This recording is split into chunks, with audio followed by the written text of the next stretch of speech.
ॐ सहनाववतु सहनौ भुनक्तु सह वीर्यं करवावहै तेजस्विनावधीतमस्तु मा विद्विषावहै। ॐ शान्ति शान्ति शान्तिः।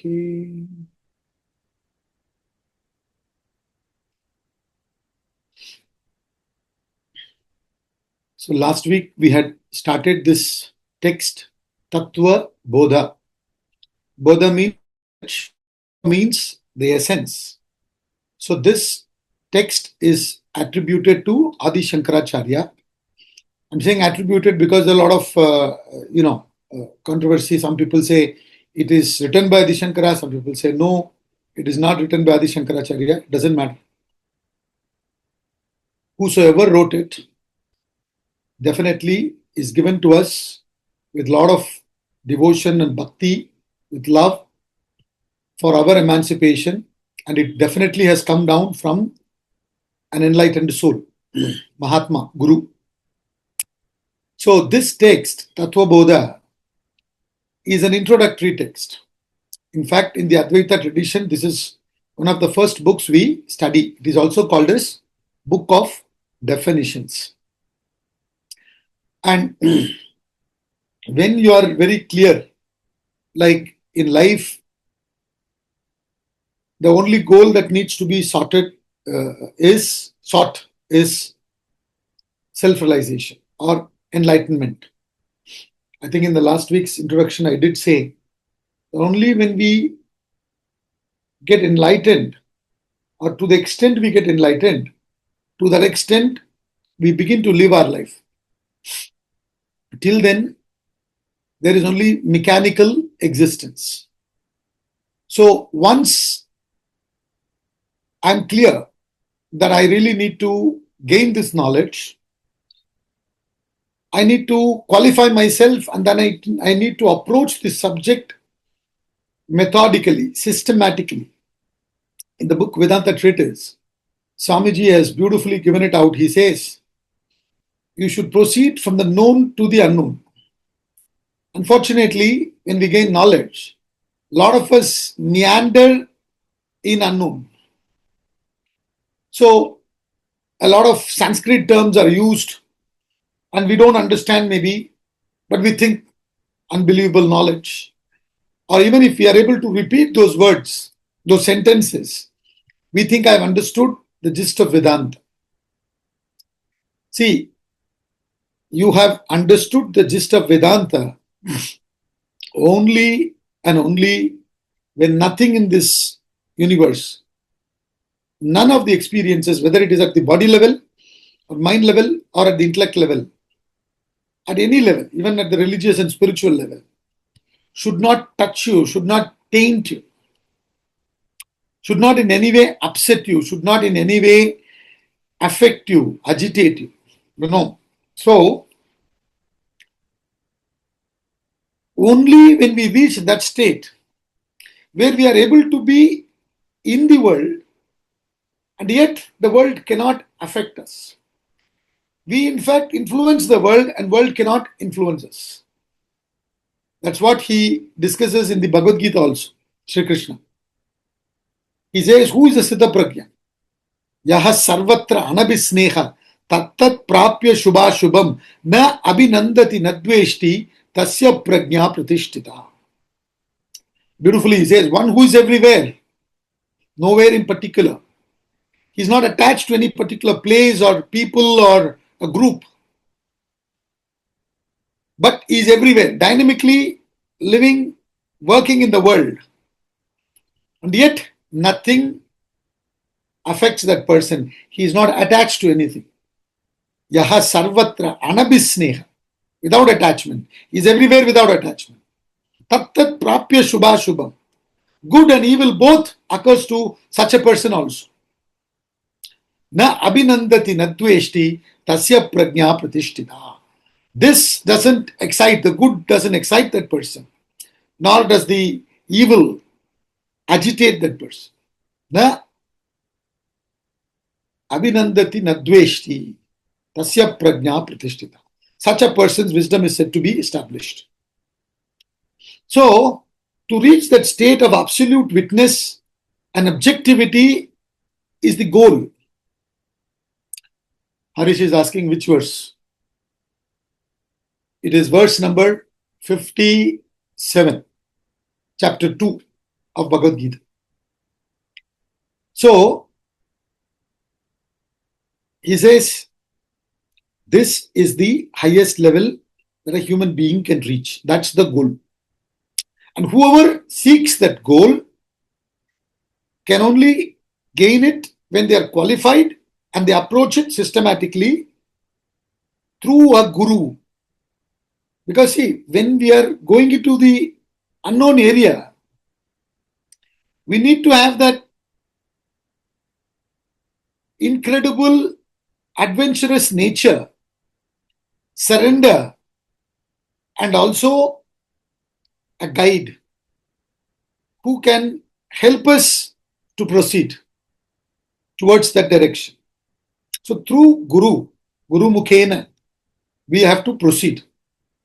So the Guru has to come down to our level, educate us from the known to the unknown. So this text, Tattva Bodha, educates us from the fundamentals to the advanced concepts in Vedanta. Then when we sincerely study, understand, and move on, we start identifying with the Atma more and more, self more and more, and stop identifying with the worldly things. Such a person starts living life. So I did mention, I think in the introduction, that self-realization is not something that you attain. It is not an attainment, it is attunement. Vedanta declares that you are that supreme reality, that Atma, Brahman, infinite reality. You do not know that today. Rather, you are imagining yourself to be this limited, restricted, finite individual, body, mind, intellect, complex, ego. So, the problem is not that you have to achieve something to be happy. The problem here is something else. You are already that, but you do not know. So, therefore, the real issue is ignorance. Ignorance of your true nature. And ignorance can only be combated through knowledge. Darkness can only be combated through light. Similarly, ignorance can only be removed through knowledge. So, the challenge here is not attainment. Anything you attain, you will still remain incomplete. And I did mention the story of Yudhishthira. After having conquered the kingdom, after having killed all the, Kauravas and especially Duryodhana, and they have become the king. He's become the king. In spite of it, he's so insecure. So he goes to Sri Krishna and says, what should I know to deal with this insecurity? I'm not secure. I'm not complete. I'm still feeling agitated. So then Sri Krishna says, let's go to Bhishma Pitamaha, who's lying on the bed of arrows. He's lived his life totally. Let us ask him what he considers as the goal. Knowing which, nothing remains to be known. What is that? What is that jnayam? In Sanskrit, the word for it is jnayam. Knowing which, nothing remains to be known.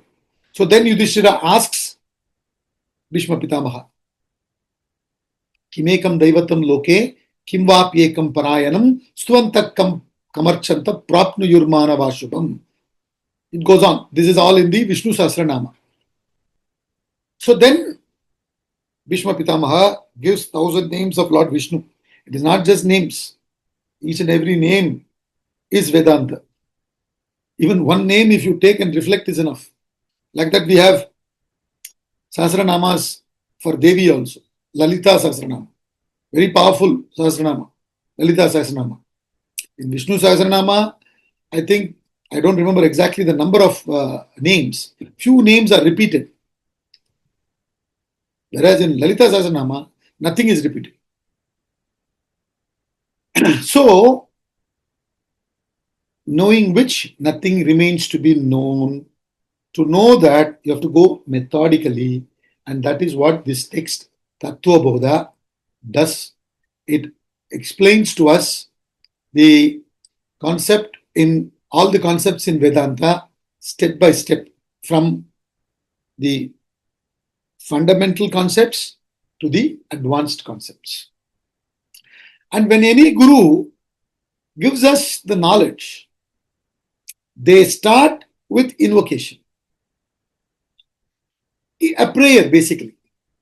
You understand? Everything we need to start with prayerful attitude. See, we need to remember one thing.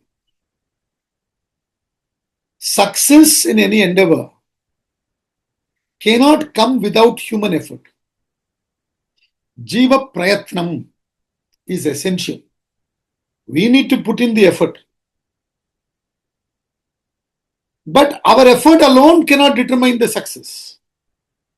Along with it, there is one unseen component, and that is called Ishvara Anugraha, the grace of the Lord.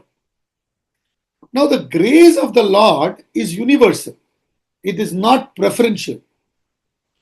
It is available to one and all. It is not preferential at all.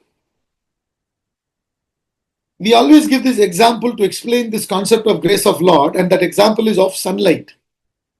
Sunlight is common to everyone. But if you have locked your house and shut all the windows and doors, there is no way the sunlight can come in. So if you open up the windows and the doors, then the sunlight can come in. Sunlight doesn't see whether it is the house of a Brahmana, Kshatriya, Vaishya, Shudra. No. The door is open, the windows are open, I'll go in. And when the sunlight comes in, it freshens up the house. Everybody gets energized and all that. Similarly, the grace of the Lord is universal, beyond all caste, creed, color, community, sex.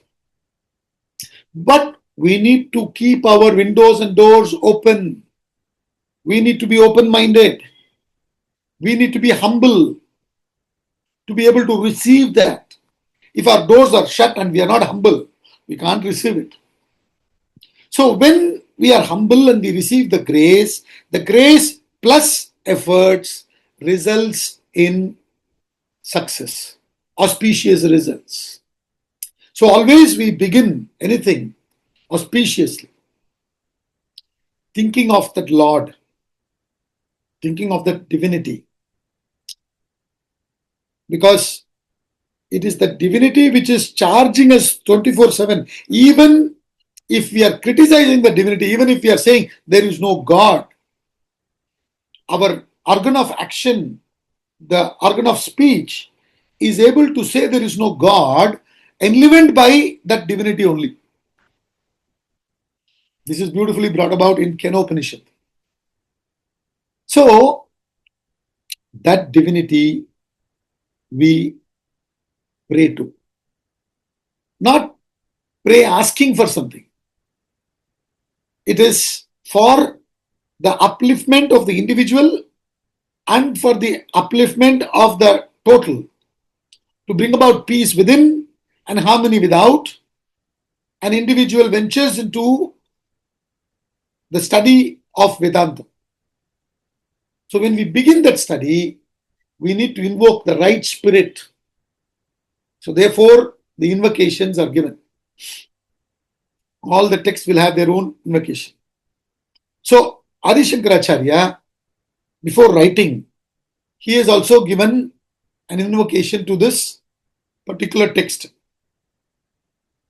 So let us now see that invocation. Let me share that invocation with you. I don't know how many of you have the book. So I'm just going to share it with you. Let's chant the invocation given by Adi Shankaracharya in Tattva Bodha. Vasudevendra Yogindram Vasudevendra Yogindram Natva Jnanapradam Gurum Natva Jnanapradam Gurum Mumukshu Nam Hitartaya Mumukshu Nam Hitartaya Tattva Bodho Vidhiyate Tattva Bodho Vidhiyate Vasudevendra Yogindram Natva Jnanapradam Guru Mumukshu Nam Hitartaya Tattva Bodho Vidhiyate. Having saluted Sri Vasudevendra, the king of yogis, the one who is the bestower of knowledge, Tattva Bodha, expounded for the benefit of seekers. The Guru who is the bestower of knowledge, Tattva Bodha, is expounded for the benefit of the seekers. So, Adi Shankaracharya himself is an enlightened soul, self-realized master. Yet, he also follows the tradition when he is passing on this knowledge.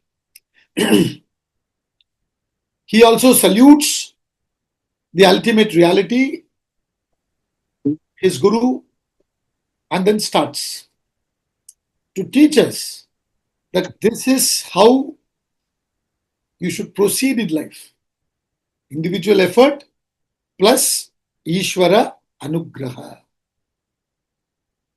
With that right attitude, we have to start. See, it is extremely important to have that right attitude. When we combine our efforts with right attitude, that's called bhakti. When we do anything with that bhakti, that will definitely keep us, the individual, whoever is doing the action, peaceful, which enables that person to do right action and continue to do the right action. And also, it brings the right result. Even if the result is delayed, right result will come. It may be delayed due to so many factors. It will still enable the person to have the right attitude and continue putting in that effort. So Adi Shankaracharya here, he says, Vasudevendra Yogendra. He's first saluting the Vasudevendra means Sri Krishna, the son of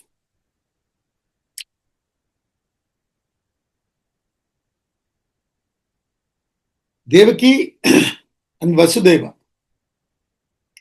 So he's saying, Sri Krishna, I salute you. Having saluted Sri Krishna, the king of yogis.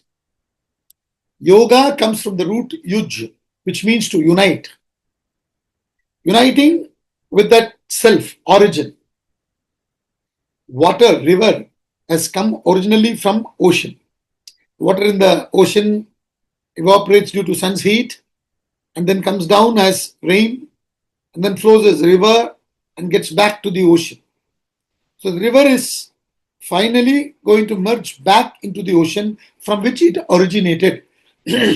Similarly, all of us have originated from the self, from the Atma, that infinite reality.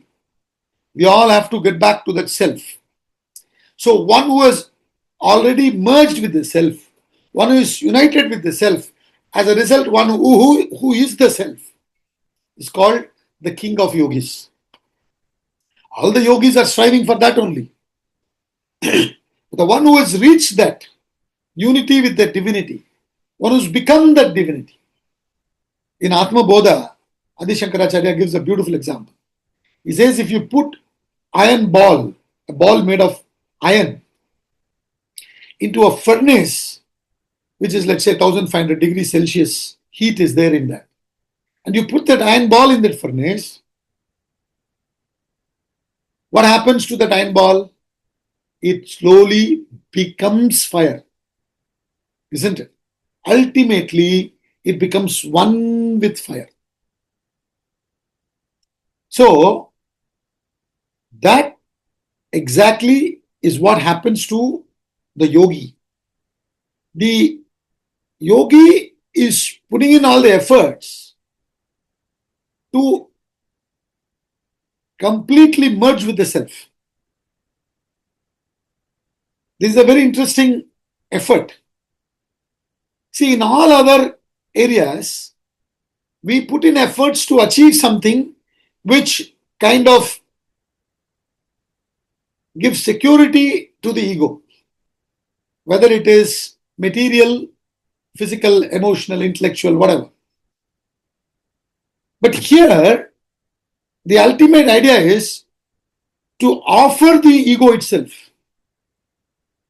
You know, when we conduct yajna, we use a ladle to pour the ghee and all that, to offer the ahuti.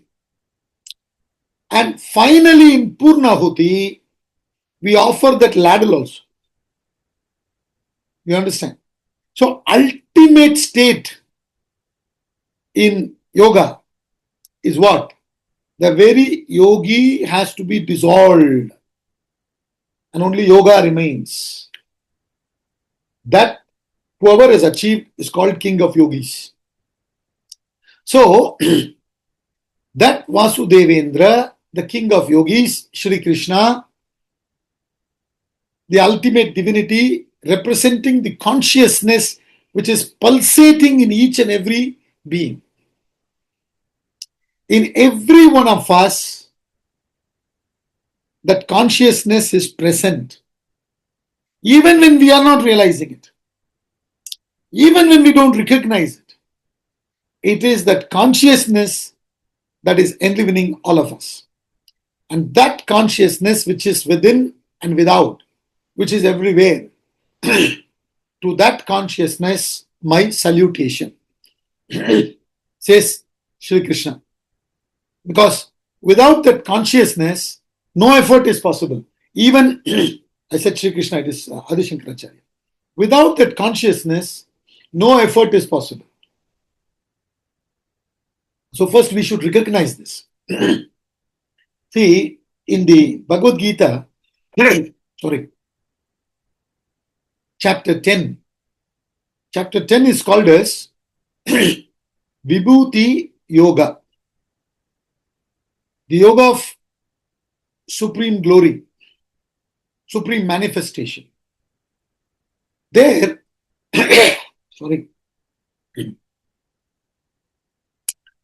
there Sri Krishna presents the truth analytically. In the 11th chapter, which is called as Vishwarupa Darshana, he presents the truth synthetically.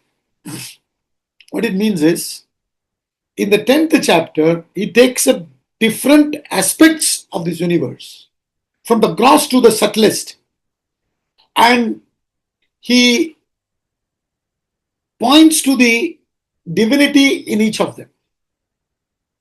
He says, I am Ganges among rivers. Like that, he gives so many examples, so many pointers.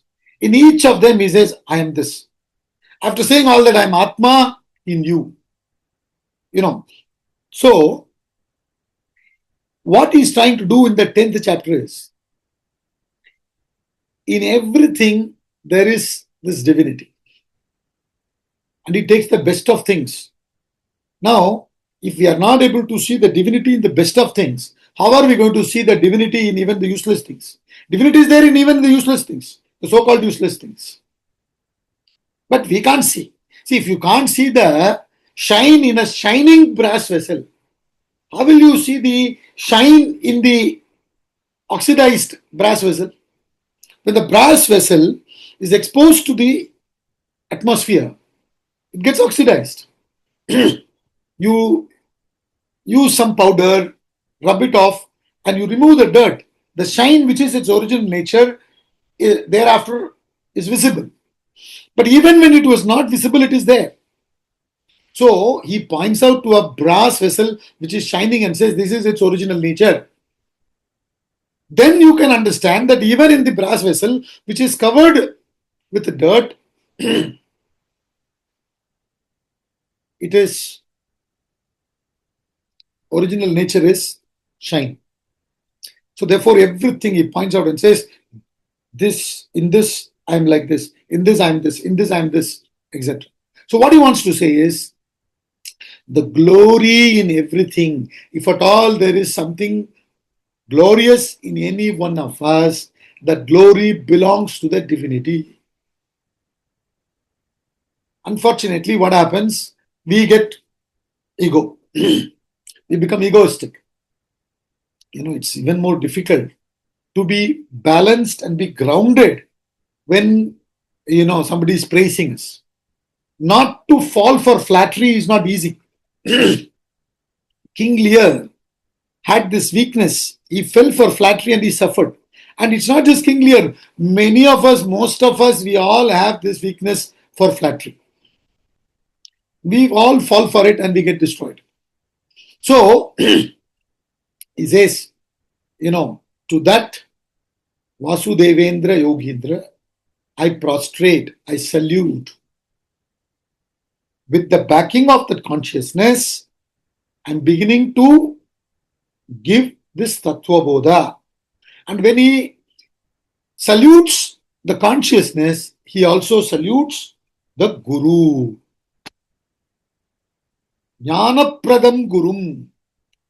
Guru word is a very interesting word. Guru literally means, Ru means dispeller, remover.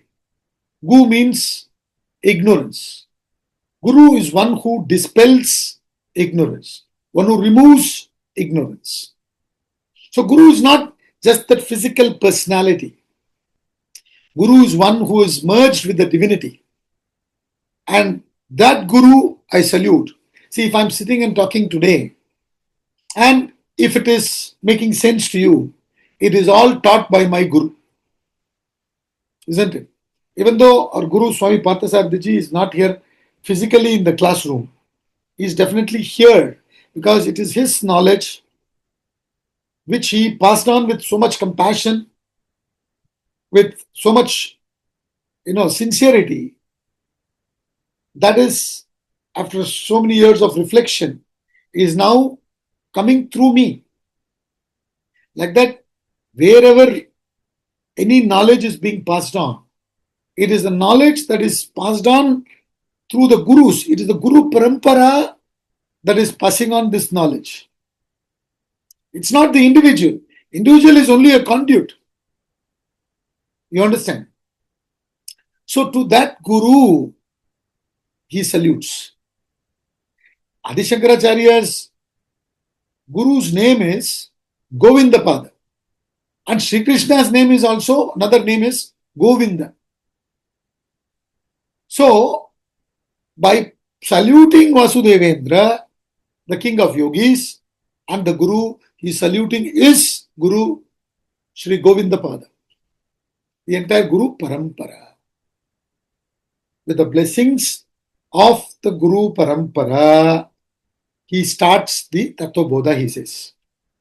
So, having saluted Sri Vasudevendra, Yogendra, the Guru, who is he? The bestower of knowledge. See, remember, it is only the light that can dispel ignorance. It is only the knowledge that can dispel darkness. So, only to the extent one has discovered the self, to that extent one can communicate the self. So Guru is one who has discovered the self totally. And only the one who has discovered the self totally can give the complete knowledge. So he says he's the bestower of knowledge. So in other words, this is not a knowledge that we can get by reflecting, reading reflecting, and meditating. It is through reading, reflecting, and meditating when we dissolve the ego, the knowledge flows in from the Guru to us. You understand? To the extent we have that ego, to that extent this knowledge cannot enter into us. When water is sprinkled on a hot plate, it evaporates. You understand?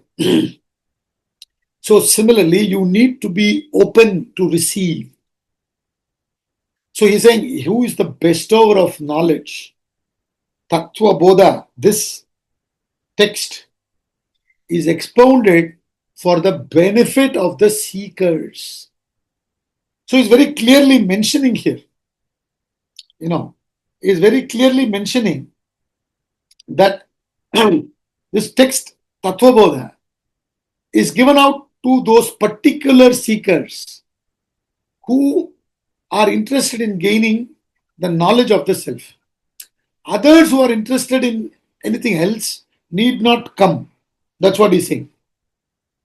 In short, don't waste your time. If you want to gain this knowledge, the essence of Vedanta, realize the self, attain the truth, liberate, then this knowledge is for you. This text is for you. Tattva Bodha is for you. If you are interested in the worldly gains, please don't waste your time here. In the sense, you don't, if you see Tanpura or Veena, a musical instrument, has few knobs, and when you keep it vertical, if you do not know what it is, don't understand that it is a musical instrument, you will use it to hang your shirt. Now, a beautiful music which can elevate you, transport you to that divinity is unfortunately, due to ignorance, used as coat stand. Exactly like that. We should not use these knowledges, even though it may help us for worldly benefits. This is meant for that purpose. Tattva Bodha is expounded for the benefit of the seekers to become absolutely free, to destroy the bondage, to find that salvation, to liberate. That's the highest benefit this knowledge can give us. So, when any text is given, the tradition is that the gurus mention four things. It's called, an Anubandha Chatushtaya. This Anubandha Chatushtaya is given out here also. What are the four things? The four constituents of the theme in the text. The four constituents are very important. Why this text is written? For whom this text is written, given. The first thing in any text is Vishaya, the subject matter. What is the subject matter in this text? The subject matter in the text is what? Atma Jnanam. Isn't it? Isn't that the subject? Vishaya. Vishaya is not about becoming a multimillionaire, reduce stress, learn the art of relationship, art of parenting. That is not the real message here. This can be used for all that. The real message here is the subject matter is Atma Jnanam. Then gaining this Atma Jnanam, what will happen to me? What is the phalam that I can get? The object aimed at, it is liberation. The object aimed at is liberation. And what is the sambandha? When I study this knowledge, I should get that fruit. And the beauty of this knowledge is, as I mentioned to you before, it is sadhya jnanam. As you are gaining this knowledge, you get liberated. You don't have to go put it into practice and liberate. That will happen if you are a qualified student. That's the fourth one. Adhikari. One who is qualified to study the scripture. So, the four constituents of the theme in this text is Vishaya, subject matter, Phala, the fruit, the object aimed at, Sambandha, the relationship between the text and the phalam.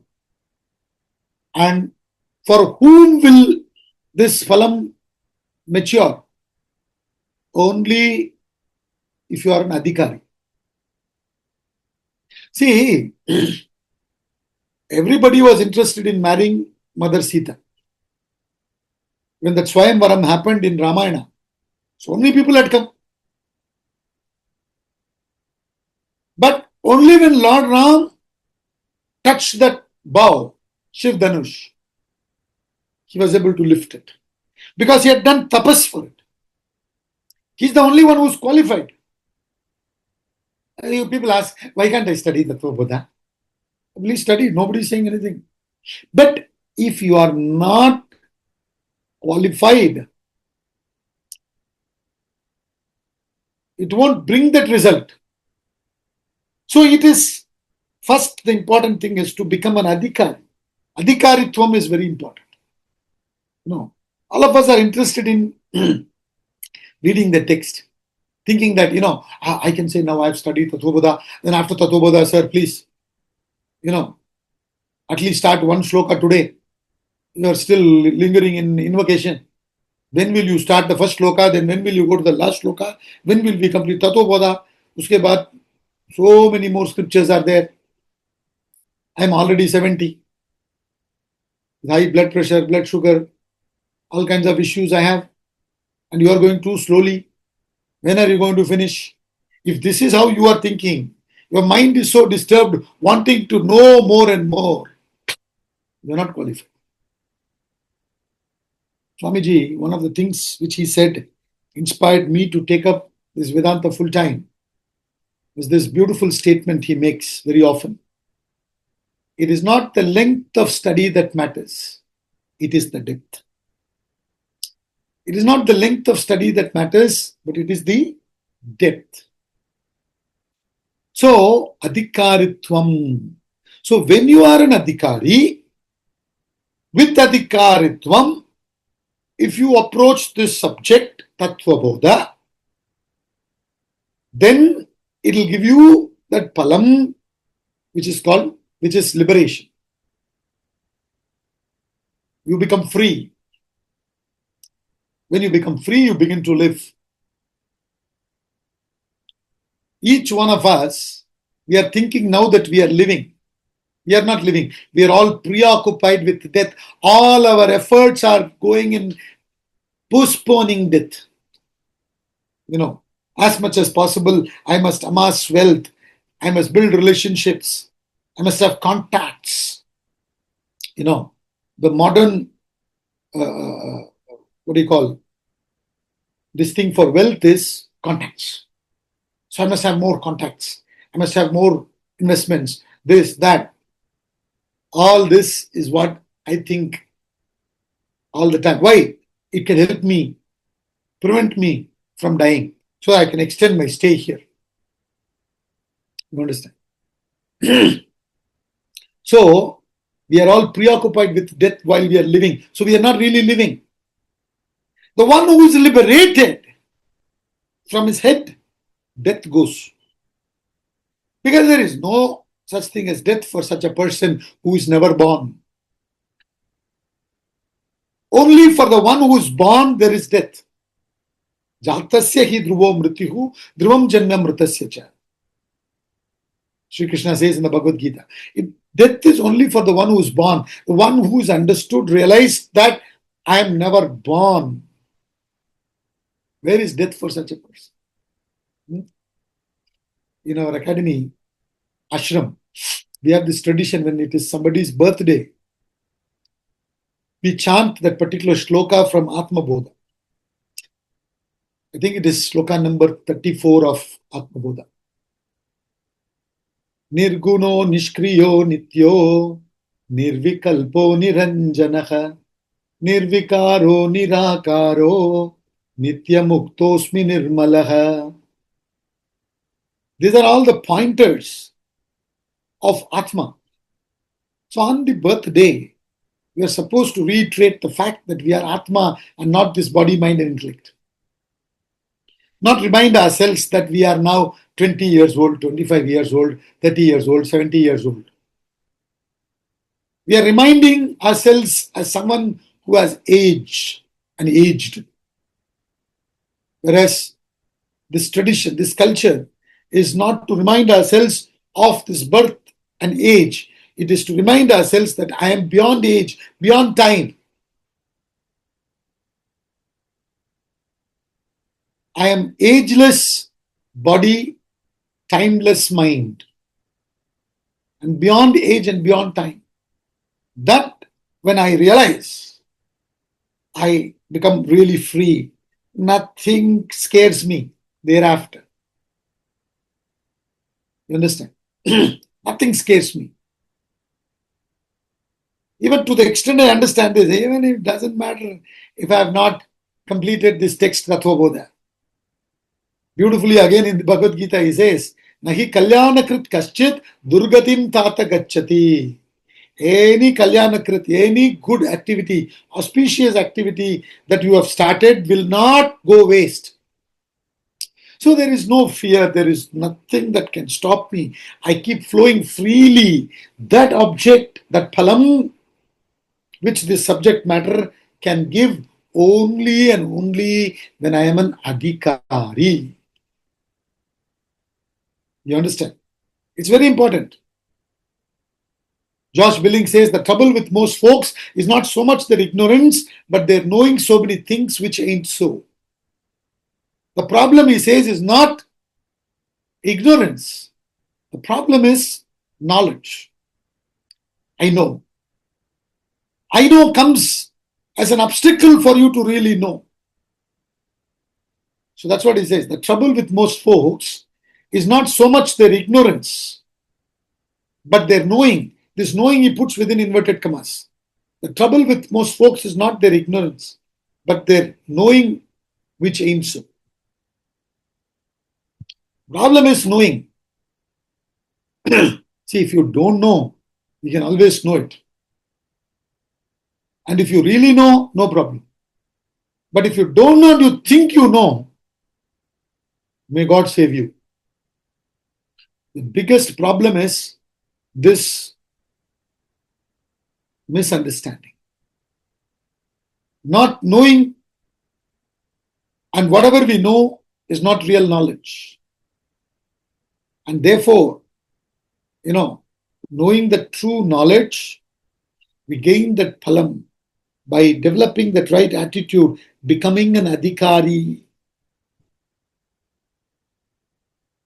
When we become the adhikari, to that extent, the knowledge can directly give us liberation. There are different kinds of students. You understand? Some are like camphor. Some are like charcoal. Some are like that stem in the plantain tree.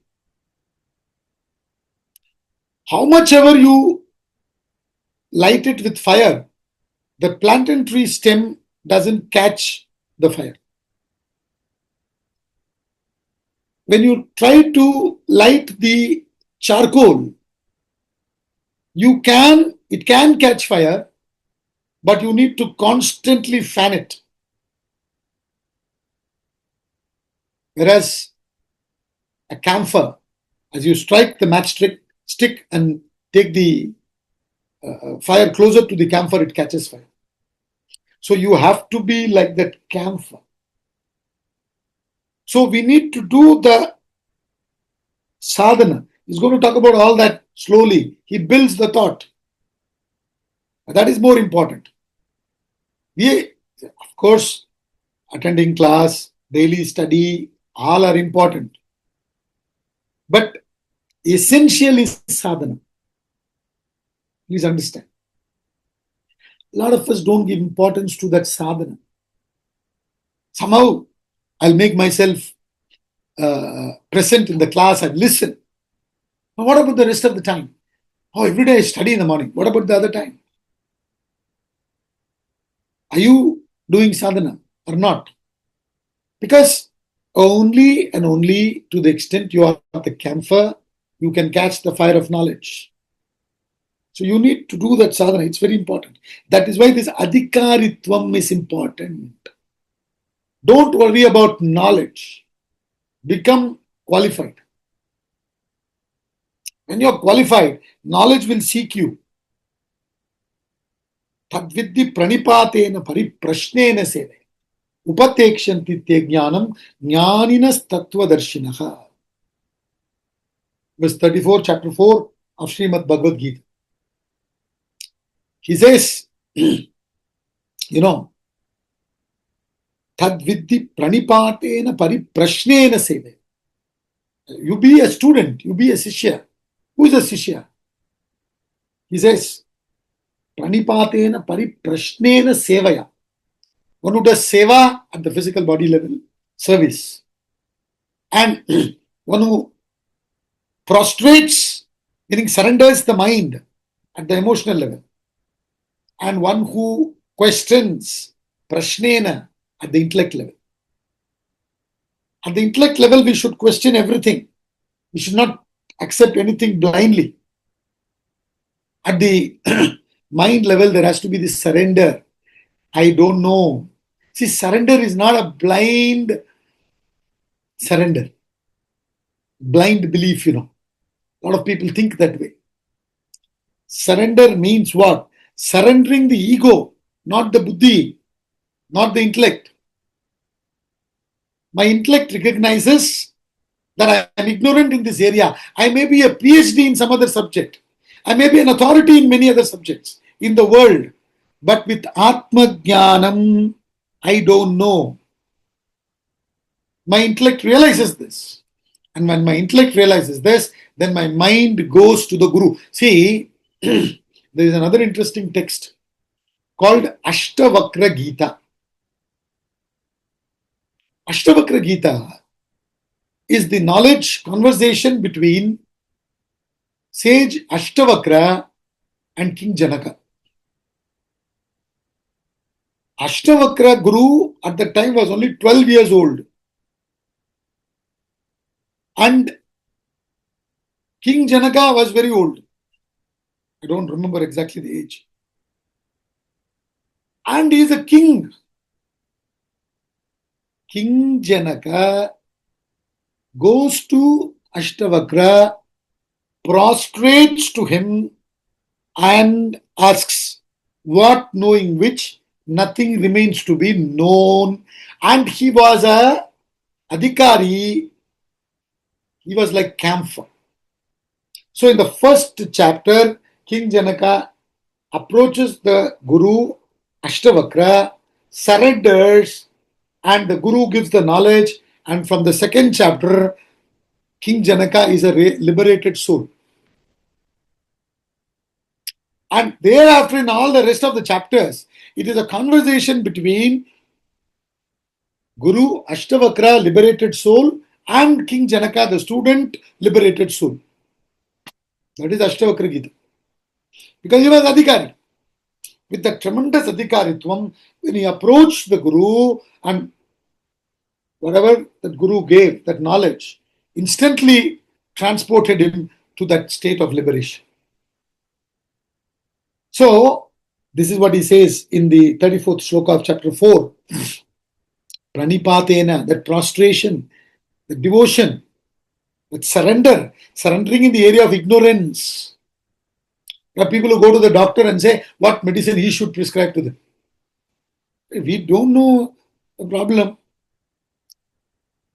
Let him, you just tell what are the symptoms, what all you are facing, what all are troubling you. Tell that and then keep quiet. Let him diagnose. Now, we will not keep quiet. We will say, please give me this tablet. Because without that prescription, pharmacy is not giving me the medicine. Therefore, I need this thing. That's all. I know what to do. This is the problem. So, pranipatena, pariprashnena, intellect should question, understand that I don't know, and I need to know. And with every step, I need to be alert and aware, questioning, and surrender my mind in the area of ignorance and continue doing seva to the Guru.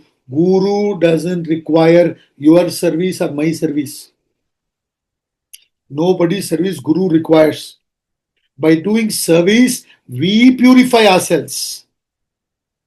Isn't it? See, when we do service, it's an opportunity to reduce the ego, dilute the ego, destroy the ego. So when you serve, our culture says, whoever gave you an opportunity to serve, be grateful to them. What we think is, I'm serving, that person is receiving my service, he should be grateful to me. No. I am serving, he's given me the opportunity to serve. I should be grateful to the one who has given me the opportunity to serve. And in Tamil text, Tirukkural, Thiruvalluvar says the same thing. Father, the parents should be indebted to the children. It's very interesting. Because the children have made you responsible. You understand? Otherwise your mind was going helter-skelter. You were not disciplined in life. Now the children have come in, you better be disciplined. So, be grateful to your children. Tadviddhi pranipatena pariprashnena sevaya. So Guru is not in need of your service or my service. By doing service, we become purified. And Lord Jesus Christ says, blessed are the pure in heart, for they shall see God. If you want to see God, if you want to see the divinity, if you want to liberate, if you want to realize the self, you need to become pure in heart. That will happen only when you serve. So tadviddhi pranipatena pariprashnena sevaya. Intellectual discipline, emotional discipline, physical discipline, all these sadhanas, when you do and be qualified, what does he say? He says the Guru will come to you. Tadviddhi pranipatena pariprashnena sevaya. You do that. Jnaninas tattva darshibhi. A tattva darshihi means one who is liberated, one who is established in the essence of the truth, reality, will get attracted to you. He will come down to you and then give you the knowledge. He need not come in physical form. In some form or the other, the knowledge will come. You could have had the book Vedanta treatise in your house. Your grandfather probably was studying the book and he had it in the bookshelf. And as you were growing up in the house, you have seen it many times, but you never read it.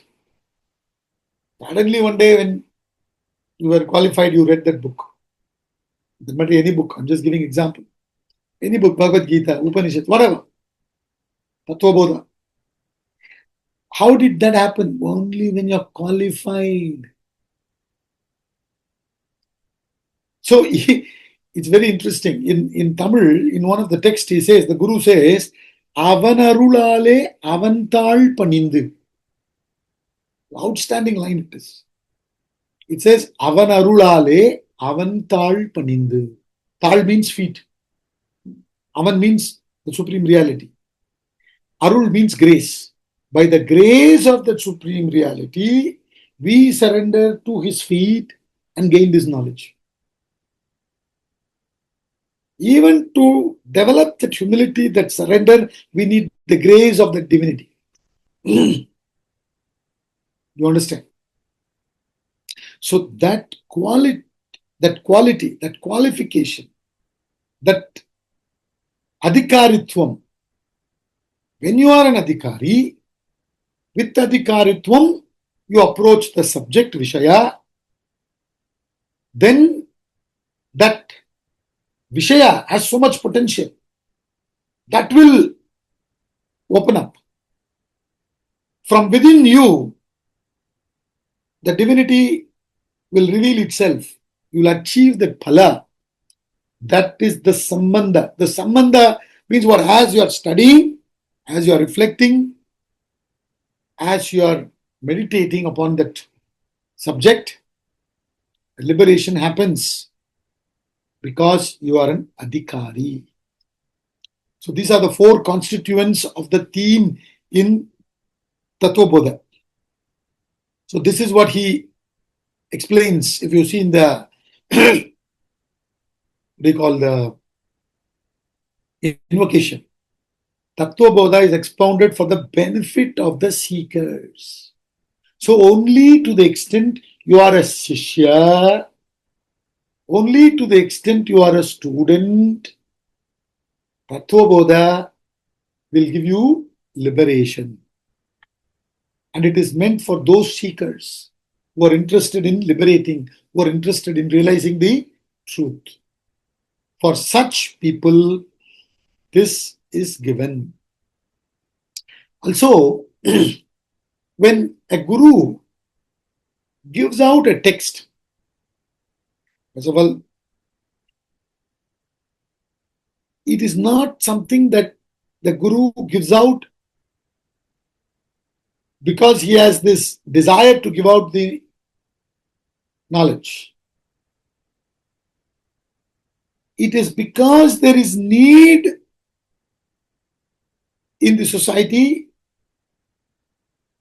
the environmental conditions inspire the guru, and through him these scriptures are revealed. So the guru has no kartrutva bhav, no doership to give out. You understand? Otherwise, anybody and everybody, we start giving out things. As we are studying, we want to go on and give this knowledge. We should not be interested in giving out this knowledge. We should try to bring about the transformation within, and then the transformation, when you reach that ultimate perfection, everything flows. And wherever there is demand, it flows in that direction. So that's what he's saying. They have no ego, nothing to give out this knowledge. The environmental conditions which has the demand is taking it from the Guru. So having saluted Sri Vasudevendra, the king of yogis, the Guru, who is the bestower of knowledge, Tattva Bodha is expounded for the benefit of the seekers. It is given out for them. It is not for achieving the bestseller status. Anybody and everybody, please buy Tattva Bodha. Buy one, get one free. And then we distribute the book. No, it is meant for the seekers. So obviously there will be very few takers. You understand? Knowing that they have given out these texts. They are not given for becoming the bestsellers. So let's conclude today's class.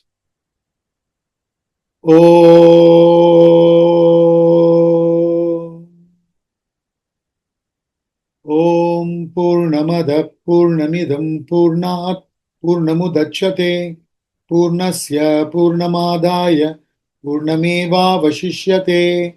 Om Shanti Shanti Shanti.